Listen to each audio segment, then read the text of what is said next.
There's been mud on my soul, there's been anger inside me, there's still unforgiven deeds that now it's time to free. I've been trapped inside so long, don't remember how to live, how much of life has passed me by as I slept inside my dreams. Oh yes, sip the waters too, let them wash all over you. Here you are at last, free yourself from past and walk into the new. Be guided by what's true, causing no one harm, least of all. Om Namah Shivaya Gurave Sat-Chit-Ananda Murtaye Nishprapanchaya Shantaya Niralambaya Tejase. Satyam Shivam Sundaram Sansarasaram Abhayankaram Dukhaharam Karunavataram Jyotirmayam Swayambhu Prakritistudaram Shivasmarami Jagat Swami Nirvikaram. Om Shanti. The rain stopped falling today. All of the clouds seem to have gone away. The sun shone bright and clear. The dew sparkled with glistening radiant cheer. Upon each flower a smile and a touch of laughter appeared. A song came singing amidst the wind so cool and calm, with a deep sense of security in the air. Why then, Lord, am I feeling such great despair? Feeling overloaded with worldly cares? Why then, Lord, are my eyes filled with much sorrow and tears? My heart aches for comfort, my mind for peaceful refuge, through the power of prayer. Though I have perceived all the beauty around me, my spirit cries out loudly, O Lord, I am empty and bare. Hoping to hear His sweet voice once again, I plead in travel. Lord, cleanse me from all my sins, and let your glorious light enter in. Remember me as I remember you, for without you I have reached my end. His sweet, forgiving love flows like a river. My heart is reminded that He is my forever, everlasting friend, the foundation which cannot be shaken, now the renewal of my sleeping spirit, which has been awakened, knowing that in His love I can always, yes, always depend. For He is my forever friend. Out of all the beautiful relationships that we enjoy with God, one of the most entertaining, beautiful relationships is that of friend. Baba often says, remember me as your sweetest, dearest, closest, loving friend. And we have heard this word time and again in Murli. Khuda, Dost. There was a king, and he would sit near one bridge of his kingdom, and to every passerby who is new, he would tell, come and rule the kingdom. The kingdom is yours, and you are king now. So every day, one new person would become king. But the kingdom you can enjoy only for one day. So one day king. So that was the constitution, that was the rule of that kingdom. That every day in the morning, the king would go, and at the outskirts, he would sit. People are coming. And every new person, he would say, you are the king. do whatever you want to do in this kingdom. No restraint. You have full sovereignty, full command over the kingdom. Whatever you say, that would become the law and jurisdiction. Everyone will have to obey. Everything will be at your beck and call. So that was the rule. One day a cobbler came, a shoemaker. King said, "Oh, welcome, you are king." And the cobbler was overjoyed. And the first thing he did was, he converted all the currencies of gold into leather. That was the great task he did. He converted all the currencies into leather. That is history. Tughlaq. So, but as a rule, he was king only for one day. The next day, the leather became useless. Now, another day, a farmer came. He was a very intelligent farmer. King said, "Welcome, you are king." But king only for one day. The first thing the farmer did was to build a palace for himself and registered it in his own name, so that even if the kingdom is not there, the palace will still stay with him. And the second job he did was, he gave seeds to all the people who were there, the farmers, and asked them to sow the seed, to plow the land, to sow the seed, so that the next harvest will be yours. This story Baba often tells in Murli. The king is God, Shiv Baba. The bridge is confluence age, Sangam Yug. The king is sitting at the confluence age, and those who are cobblers and body conscious, they play with leather, they play with body. They convert even that which is gold into leather, and the leather becomes useless. And then there are others who are farmers. They do two things. First, they build a palace for themselves and get it registered in their own names. And also they do service. What is the service they do? They help others. They sow the seeds. They plow, they help them, they teach them how to plow the land and how to sow the seed, so that the next harvest comes and the crop is already ready. So this is the story. We have heard this story multiple times. So many times Baba mentions the word Khuda. So just as this king was the friend, but for that cobbler, even this friendship, but this friendship only lasts, you get the kingdom only for one day. Very short time. The confluence age is very short. Now you decide whether you want to become a cobbler or a farmer. If you become farmer, you build a place for yourself. You create your own fortune. At the same time, you help others create the fortunes for them. This is known as the story of Khuda Dost. The word Khuda means God. Baba has used this word in two or three contexts. One is this, second is Khudai Khidmatkar. One is Khuda Dost, second is Khudai Khidmatkar. And third, Baba talks about Garden of Khuda.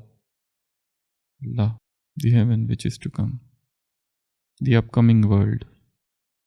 Sometimes in Murli there is also mention about those people, they worship Bandagi, they worship Khuda. So these are the 3-4 times Baba uses the word Khuda in Murli.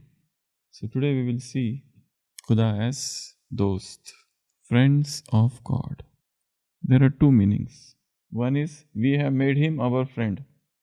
Second, he has made us his friends. So the second meaning is more relevant, or that is the real meaning of. That's why the translation in English is friends of God, not God my friend. One is to think that he is my friend. Another is, I am his friend, which is more powerful. He is my friend. I can forget my friend. There's every possibility, because I am weak. But when he says that I am your friend, you are my friend, so now the accountability is upon him. Now the responsibility is upon him. He has to fulfill that relationship. But again, if we are cobblers, if we are body conscious, if we are skin conscious, if we are soil conscious, if you are mud conscious, this mud consciousness, this soil consciousness, this body consciousness, this element consciousness, this matter consciousness, this leather consciousness leads to downfall. Because what you will do? Even the currency which is there made up of gold, you will convert them into leather. But what you will do with that? The next day it is useless. It's total wastage of time. All the plays of body consciousness and mud consciousness and soil consciousness and matter consciousness and element consciousness result in entire fiasco, total failure. You waste even that what you have. That's why the primal, the paramount, and the basic teachings of all the Murli is to relinquish this body consciousness. Because this body consciousness has taken your toll. Time and again you have wasted your energy, your time, your money in this body consciousness. You are sparks of energies. Soul is a spark of energy. Soul is a spark of luminosity. Soul is energy. And when the soul identifies itself with body, the power dwindles down. It goes down. Rather than waxing of power, waning of power happens. Baba says this is the game of waxing and waning, rise and fall. So no, though we stay in the body, yet soul and body, these are very intricately blended with each other. If something happens to body, something happens to soul. If something happens to soul, something happens to the body. They are so intricately blended. The demarcation line is very, very faint. So there are two methods of meditation. One method we already know. I am soul, I am soul, I am soul. We begin with that. That has come in Murlis and we know about it. And we often practice and we every day practice. Our meditation begins with I am soul. Then you add so many adjectives, peaceful, blissful, happy, and so on. And you convert that affirmation into a self-respect. That's a very powerful method of meditation. But there is yet another method. And what is that? There are two methods. One is I am soul and the journey begins. Second, what is the second method? Second method is neti neti. I am not this body. Second is to deny the body. Second is to witness this body. Second is body scanning. Second is to see the body as detached observer. For this method, you don't need even soul or God. People have been practicing this method since time immemorial. They just sit in meditation, in dhyan. They don't believe in souls, they don't believe in Supreme Soul. It's not needed. What they believe is, this body is temporary. This is you. So you begin from here. You scan the head. And see and watch as detached observer. First, go to the hand, right hand. Watch as detached observer, whatever that is happening here. Go to left. Watch as detached observer. Watch the trunk, then the back, right leg, left leg. First round, then second round, then third round. Then now go from below to top. And then sweep and flow. Just in one sweep the whole body. And then second round, very fast, letting the mind enter into all the body parts at same time. In 1 second, just from top to bottom. Free flow, from top to bottom. And a stage comes where the body dissolves. Only waves and waves and wavelets. It is known as Bhang. The stage of Bhang. where the body dissolves. And what remains then? What is temporary, permanent? And here you don't have to say that I am soul. Automatically the body is forgotten. Somebody can sit like this for 4 hours, 3 hours, 6 hours, 10 hours, 20 hours, 28 hours. Just like that.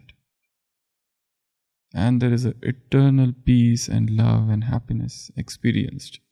Even though the person is not saying that I am soul, but he has totally destroyed the body. So, total disconnection from the body, and what remains is just bliss, experience, purity. So this is the first method, is soul consciousness. Second method is to go beyond body. And the third method is to combine both together. So begin with body scanning and enter into soul consciousness. And then begin your journey to subtle world, to supreme abode, and then whatever you want to do or whatever drills you want to do. So both methods can be taken into consideration. So Baba says, get out of this cobblerhood. Cobbler means to see everybody as leather, as body. Cobbler means who sees somebody is fair and somebody is ugly.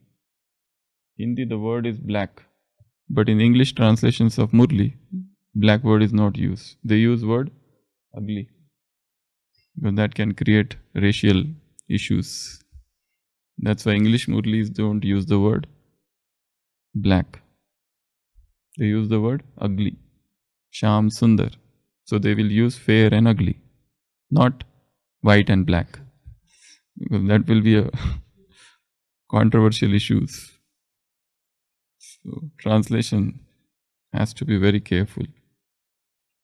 So God is our friend, our Dost, buddy, chum, pal, whatever you call it, is your personal best. So be like that wise farmer, that sagacious farmer. He did build a palace for himself, and he helped others. Swaseva and Vishwaseva. These things together. And God is here now. He is giving you the kingdom. The confluence is short. The time is short. Do whatever you want to do now. Now is the time. Because the sinful load, the loads of sins are too much. If you don't do now, you won't be able to do at any other time. Now coming to God as friend. So when He is friend, what you can do? The best thing is sharing. Because it's very difficult to trust these people of the world. You share your secrets and they spill the beans. So you can confide your secret in God. He will never spill the beans. He will keep it confidential. He is your confidential friend. So that is one thing. You can share anything and everything with Him. Your greatest weakness as well as your greatest greatness. He will never say that you are so proud. He will rather feel proud that, oh yes. He will hug you with joy if you narrate your own glory to Him. And if you do the same thing with somebody else, the other person will feel he is so egoistic. But God as a friend will never feel that. So you can narrate your glory to Him. You just eulogize yourself, glorify yourself in front of God. Baba, I am so great. He will say, yes, you are really great. And if you do the same thing with others, they will say, you need to come on the ground. You need grounding. Now you are become boastful. So you can share with Him everything. Second, you can talk with Him anytime. He is available all the time, 24/7. He is available. Other friends, if you call, they will say, I am busy. Please call later on. Or mobile switched off. When we need Him the most, I am sleeping. And even if He picks up, okay, even if He listens, what can He do? He can't, nobody can do anything for us. I have a problem. I call 10 people. 10 people come and sit and stay with me. They say that we are ready to do everything. But even if their wish is good, what that is helped, how that can help me? Even if they decide to do everything, can they really help me? Nobody can help me. After the death of lion, the monkey becomes the king of forest. One donkey comes to the king of the forest and narrates his problems, domestic problems, husband, wife and all that. The monkey hears the problem. As a king he is. He has to hear to his subjects. And then he starts jumping from one branch to another branch for half an hour. And then he sits. So donkey asks, how this can help me? The monkey says, I don't know whether this will help you or not. But do you think I have contributed something less? I have done everything what I could for you. I have done almost everything that I could do for you. And this is what I can do. Jumping from one branch to another. No one can help us. So, the ultimate help. God is the ocean of help. God is the ocean of succor. He is the only one who can help us. He provides succor in the time of need. No one else. He knows what we want, our privations. What else? As a friend, He gives you company. As a friend, He gives you support. As a friend, He loves you. As a friend, though sometimes He will just stay with you. Sometimes we don't need any help. We just want somebody to sit. That's it. Give company. Even even if a stranger gives us a company, we feel good. And the best help to be given is the help which we should give to strangers, whom we do not know at all. They will never forget that. They do not know what is Brahma Kumaris. They don't know what is Gyan. And they rather don't want to hear. But you have helped our stranger. That stranger never forgets. That stranger never forgets. So always go out of your way and help strangers. So He gives you help. He gives you company. He listens to you. Nobody has time, but He has all the time in the world to listen to you. All your stupid stories, boring stories, same repetitive stories. He never gets tired. He never gets bored. So He's there all the time. Just invoke Him. As a friend, He helps you throughout the day. All throughout the day. His help is always there. His company is always there. His sweet voice you can hear. Just close your eyes and listen to His voice. He is saying something to you all the time. So, as Khuda Dost, this is one of the best and the most beautiful relationships with God. So, stay with Him. Love Him above all. Om Shanti.